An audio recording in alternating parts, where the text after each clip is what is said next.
반코트를 하다 풀코트를 하게 되면 가장 적응하기 힘든 부분은 바로 팀플레이라는 점이다. 반코트 같은 경우는 대부분이 맨투맨 수비, 즉 1대1 위주로 경기가 진행되는데, 풀코트 같은 경우 동호의 대부분 지역 방어를 사용하며 맨투맨 수비를 한다고 하더라도 코트의 밀도가 높아 도움 수비가 빈번하기 때문에 반코트처럼 한 명을 뚫었다 하더라도 득점이 되기보다는 수비수에게 쌈싸먹혀 턴오버가 나오기 일쑤이다. 또 막상 지역 수비를 해보려고 하니 어디를 가야 될지도 모르겠고 무슨 말을 하는지도 잘 모르겠다. 그래서 이번에는 지역 방어의 개념이 무엇인지, 또 지역 방어에서 쓰이는 것들을 알아보려고 한다.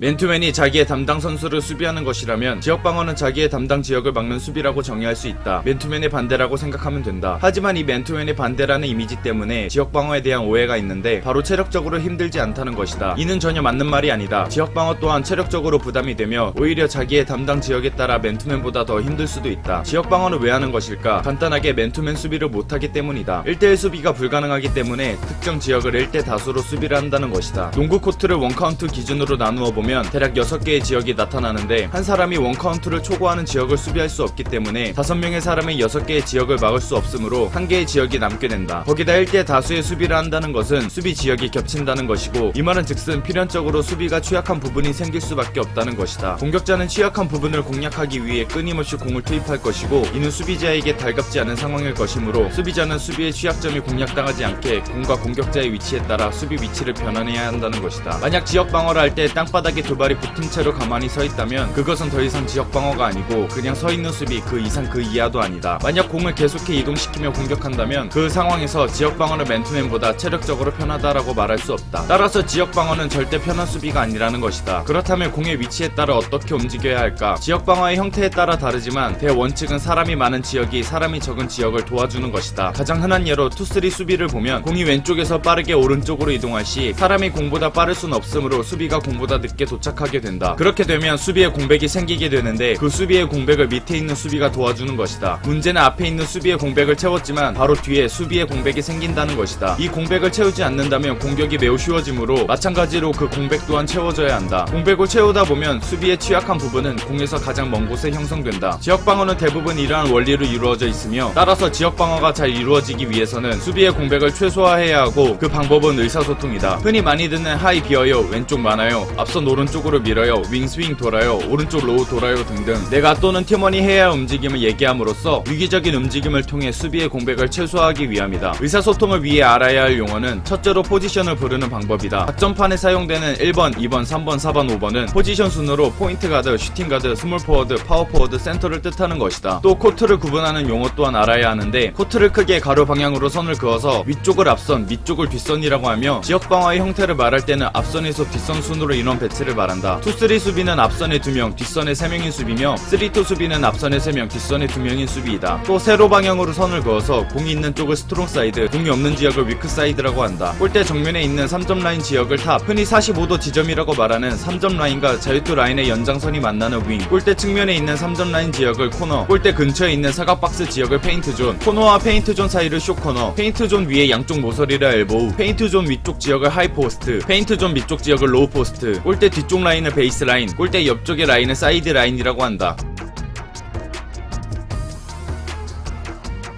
움직임 또한 정해진 명칭이 있는데, 흔히 찔러준다라고 말하는 안쪽에 있는 사람에게 넣어주는 패스를 엔트리 패스, 반대로 뺀다라고 하는 안쪽에 있는 사람이 외곽에 주는 패스를 킥아웃 패스, 하이포스트 지역에서 외곽으로 패스하거나 로우 포스트에 패스하는 것을 피딩, 수비자 뒤쪽에서 컷하는 것을 백도어,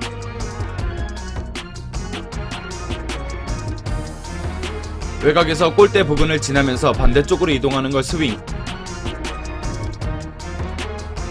의사소통은 모두가 하는 것이 좋지만 앞선 수비는 뒤쪽 시야가 보이지 않으므로 뒷선에서 끊임없이 말하는 것이 중요하다. 지역 수비에서 유기적인 움직임이 없다면 절대 맨투맨보다 좋은 수비가 될 수가 없다. 이제까지 지역 방어를 할 때 편했었다면 당신의 팀원들이 죽도록 움직였거나 못 참고 당신을 죽여버릴 수도 있다.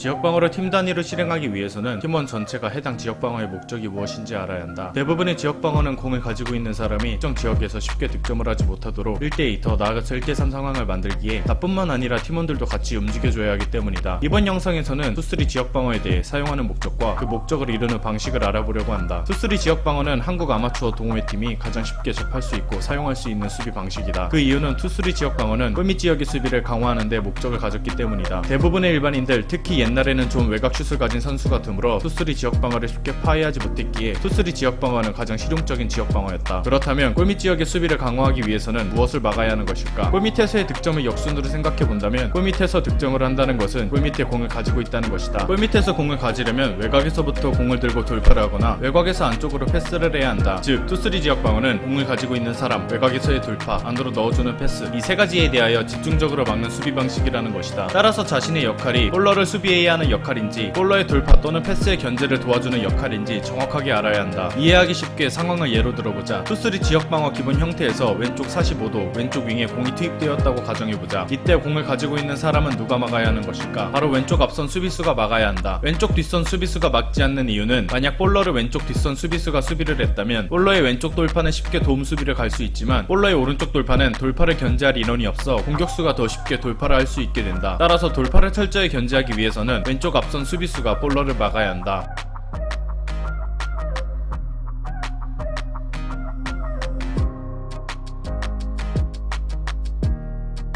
그렇다면 오른쪽 앞선 수비수의 위치는 어디일까? 이때 탑에 있는 공격수에게 붙어있는 경우가 있는데 탑에 붙어있으면 볼러의 돌파와 하이포스트에 넣어주는 패스를 견제할 수 없기 때문에 탑에 있는 공격수에게 붙어있는 것이 아닌 엘보우에 서 있어야 한다.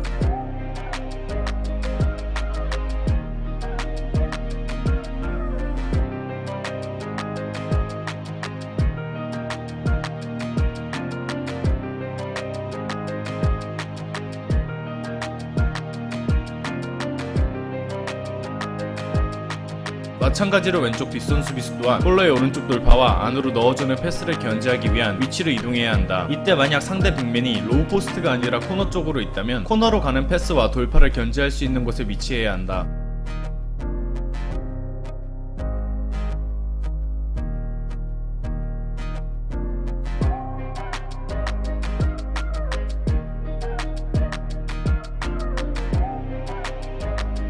가운데 뒷선 수비수는 골밑 수비의 최종 관문이다. 골밑으로 가는 패스는 볼러의 수비수, 앞선, 그리고 왼쪽 뒷선 수비수에 의해 견제가 되므로 가까운 수비수를 보기보다는 항상 림과 볼러와 자신의 일직선상에 두어 볼러가 돌파를 할 때 부담감을 느낄 수 있게 만들어야 한다.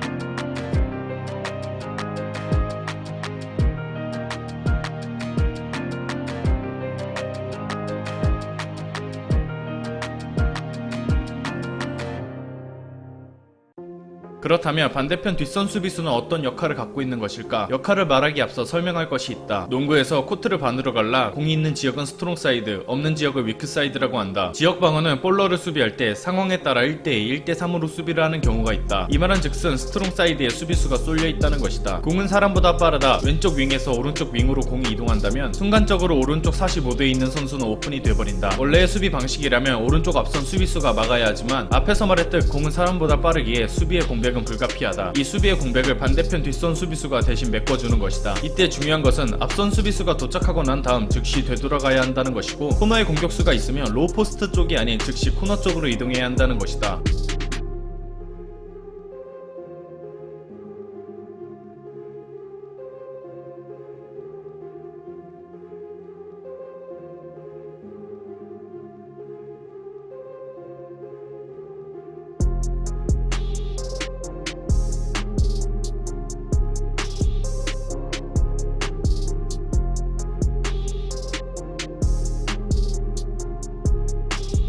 하지만 뒷선 수비수가 앞선 수비수를 커버하는 순간 뒷선 수비수는 뒤쪽을 보지 못하므로 가운데에 있는 뒷선 수비수가 코너 쪽에 사람이 있다고 말을 해주어야 한다. 그렇다면 공이 탑에 있을 경우에는 어떨까? 볼러와 돌파 그리고 안쪽으로 넣어주는 패스를 견제해야 한다고 했으니 앞선 수비수 2명은 탑에 있는 볼러를 막는 형태가 될 것이다. 양쪽 뒷선 수비수들은 앞선 수비수들의 공백을 채우기 위해 윙 쪽으로 나갈 준비를 동시에 할 것이고 가운데 뒷선 수비수는 볼러와 림 사이에 서 있을 것이다. 오른쪽 45도 윙에 공이 있을 때에는 왼쪽 윙에 공이 있을 때의 수비 위치를 반드시 감전하면 될 것이다. 그렇다면 공이 왼쪽 윙, 탑, 오른쪽 윙 순으로 이동했을 때 수비수들의 동선은 어떻게 해야 할까? 만약 이때 앞선 수비수가 자신의 동선을 이와 같이 자신의 수비 위치를 직선으로 이은 동선을 가져간다고 했을 때 문제점이 발생한다. 다시 한번 말하지만 공은 사람보다 빠르다. 공이 윙에서 탑을 거쳐 윙으로 가는 시간이 사람이 윙에서 탑을 거쳐 윙으로 가는 시간보다 훨씬 빠를 것이다. 만약 앞선 수비수가 앞에서 말한 동선을 가져갔을 때 공이 윙으로 도착하는 순간 오른쪽 앞선 수비수는 윙으로 가고 있을 것이고 왼쪽 앞선 수비수는 탑에 있을 것이다. 그렇게 된다면 오른쪽 앞선 수비수는 이동 중이기 때문에 역방향 돌파에 취약해질 수밖에 없고 안쪽으로 가는 패스 견제 또한 힘들어지게 된다. 따라서 공이 윙에서 탑으로 이동했을 때에는 가까운 앞선 수비수가 일단 탑에 있는 선수를 막아준다. 왼쪽에서 오른쪽으로 이동했을 때에는 오른쪽 앞선 수비수가, 오른쪽에서 왼쪽으로 이동했을 때에는 왼쪽 앞선 수비수가 막아준다. 이때 중요한 것은 자신이 오른쪽 앞선 수비수라면 오른쪽 돌파를, 왼쪽 앞선 수비수라면 왼쪽 방향의 돌파를 차단해야 한다는 것이다. 공이 왼쪽 윙에서 탑으로 이동했다고 가정했을 때 오른쪽 앞선 수비수가 탑에 가는 순간 오른쪽 뒷선 수비수는 오른쪽 윙을 커버할 준비를 할 것이다. 이때 오른쪽 방향의 돌파를 허용하게 되면 오른쪽 뒷선 수비수가 돌파를 견제하기 힘들게 되어 결국 가운데 뒷선 수비수와 볼러의 1대1 상황이 쉽게 만들어지게 된다. 따라서 앞선 수비수는 자신의 방향의 돌파를 차단하며 수비해야 한다.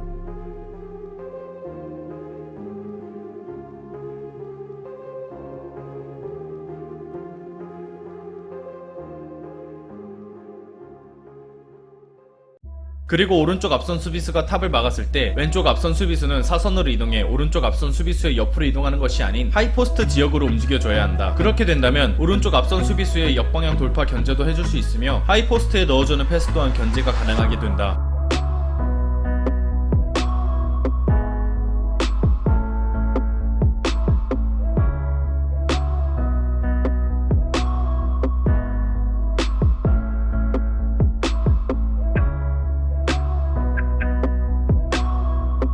만약 공이 하이포스트에 투입이 된다면 양쪽 뒷선 수비수들은 즉시 골밑으로 내려와 하이포스트에서의 패스와 돌파를 견제해주고 양쪽 앞선 수비수들은 하이포스트에서 외곽으로 빼주는 패스를 견제해준다. 가운데 뒷선 수비수는 하이포스트에 공이 투입되면 가까이부터 최대한 공격수가 뒤를 돌지 못하게 만든다. 하이포스트에서 볼러가 뒤를 돌아 림을 향하게 된다면 패스, 슛, 돌파 모두 가능해지지만 뒤를 돌지 못하면 할 수 있는 것은 패스밖에 없기 때문이다.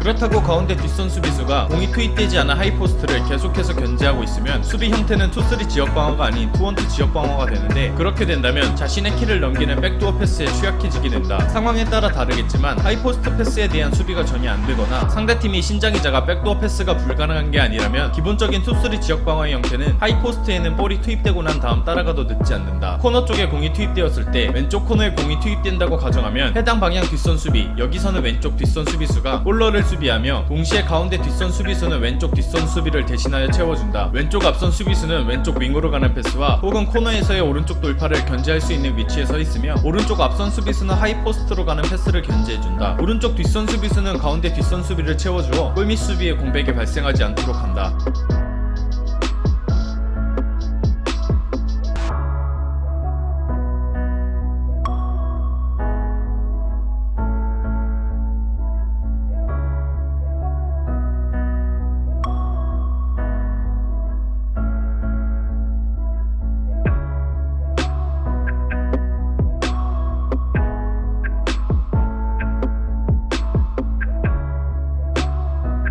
로우 포스트에 공이 투입되었을 때에는 해당 뒷선 수비수의 위치에 따라 달라진다. 왼쪽 뒷선 수비수가 림과 볼러 사이에 있다면 왼쪽 뒷선 수비수가 수비를 한다. 코너에 공이 있을 때와 마찬가지로 양쪽 앞선 수비수들은 패스를 견제해주고 가운데 뒷선 수비수는 볼러의 수비를 도와줄 준비를 한다. 오른쪽 뒷선 수비수는 살짝 올라와서 커딩과 동시에 윙으로 빼주는 패스를 견제한다. 왼쪽 뒷선 수비수가 볼러와 림 사이에 있지 않다면 가운데 뒷선 수비수가 볼러를 막아주며 오른쪽 뒷선 수비수는 가운데에 생긴 수비의 공백을 채워주어야 한다.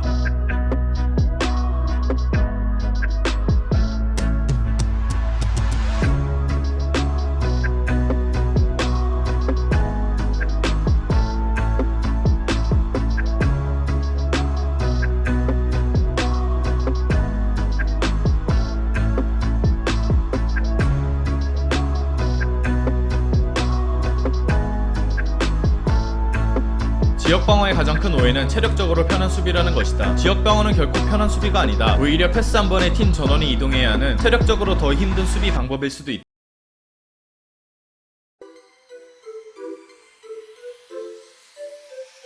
NBA에서 득점된 장면을 보면 아주 쉽게 넣은 것처럼 보이는 장면들이 있다. 하지만 분석해보면 보이지 않는 부분에서 수비하기 어렵게 만드는 전술적인 면이 있는데 그 부분을 즐기기 위해 같이 분석해보자. 원래 예정된 플레이는 슈터가 스크린을 받고 올라가려 했으나 수비수는 미리 예측하고 스크린을 넘어갔다.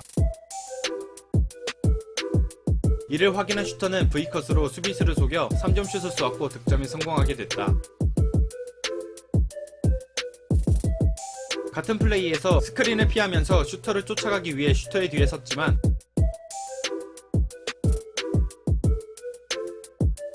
스크린 하나와 핸즈오프로 쫓아가는 데에 방해를 받았고 슈터는 가속된 상태에서 패스를 받았기 때문에 수비수는 여전히 뒤에 있게 된다. 순간적으로 2대1 상황이 발생하여 공격에 성공하게 되었다. 먼저 볼러가 스크린을 불러 투맨 게임을 하는 것처럼 만들어 수비수들을 끌어들였고 탑에서 센터가 공을 받는 순간 가드는 반대 코너 쪽으로 이동하여 코트 오른쪽에 공간을 만들어줬다. 센터는 윙에게 핸즈오프로 공을 건네주고 바로 골밑에 침투하였다. 수비수가 뒤늦게 센터로 수비하러 갔지만 첫 투맨 게임 세팅 때문에 외곽으로 나가 있어서 도움 수비가 늦어버리게 된다. 같은 장면이지만 폴 조지가 반대 코너로 스윙하는 선수를 끝까지 쫓지 않고 골밑에 서 있어 공간을 죽여버렸고 하와이가 이번엔 르브론을 따라가지 않고 센터와의 스위치를 통해 르브론의 3점을 강제하였다. 이날은 르브론이 3점 슛으로 똥을 싼 날이기에 성공한 수비로 볼 수 있다. 폰즈 세팅인데 폰즈란 탑에 한 명, 양쪽 엘보우에 한 명, 양쪽 코너에 한 명씩 세팅해두고 공격을 전개하는 전술 중 하나다. 처음에 볼러가 오른쪽 엘보우에 패스를 하고 왼쪽 엘보우에 스크린을 받고 컷을 하여 득점에 성공한다.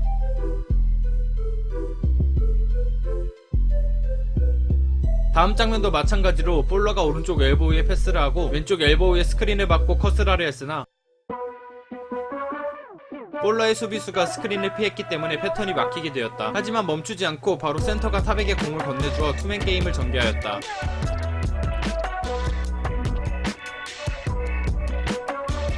여기서 포인트는 처음 컷을 시도했던 선수가 막히자마자 코너로 뛰어가 골밑에 공간을 확보한 것이다.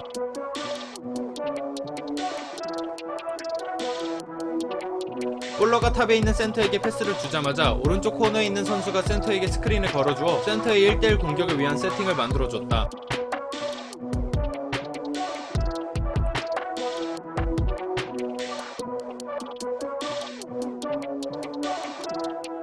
이때 공간이 많이 생기면 점퍼를 쏘고 공간이 조금 났을 때에는 포스트업으로 공격을 한다.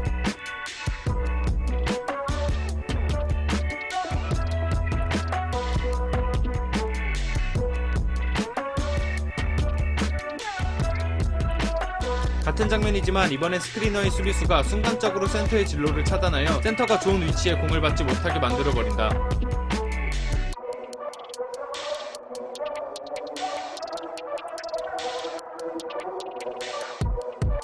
센터가 탑에 있는 가드에게 사인을 보내고 반대편에 있는 선수들에게 밖으로 빠지라고 손짓을 한다. 마치 가드와 센터가 투맨 게임을 하는 것처럼 만들어 놓고 순간적으로 센터는 바깥으로 빠져 본인의 수비수를 골밑에서 빼내어 공간을 만들어줬고 그 공간을 탑에 있는 가드가 돌파해 공격에 성공한다.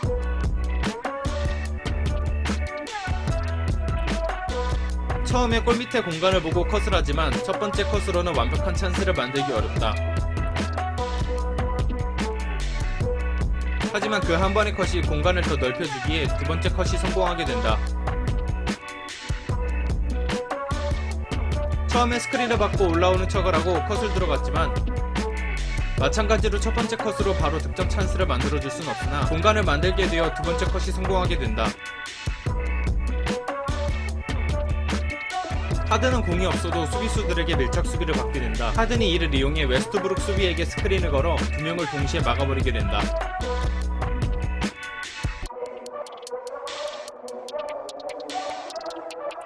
부커 또한 집중 수비를 받게 되는데 부커에게 연속된 두 개의 스크린을 세워주어 부커가 스크린을 탔을 때 수비들은 부커에게 쏠리게 된다. 쏠린 수비 때문에 골밑에 공간이 생겼고 스크리너가 그 공간으로 침투해 득점에 성공한다. 센터가 슈터의 스크린을 받고 포스트업을 시도하는 척을 하여 센터의 수비는 센터에게 패스가 가지 않도록 센터 앞쪽 포지션을 가져간다. 순간 슈터는 센터가 있는 코너 쪽으로 컷을 하고 센터는 스크리너가 되어 슈터에게 슛 찬스를 만들어줬다.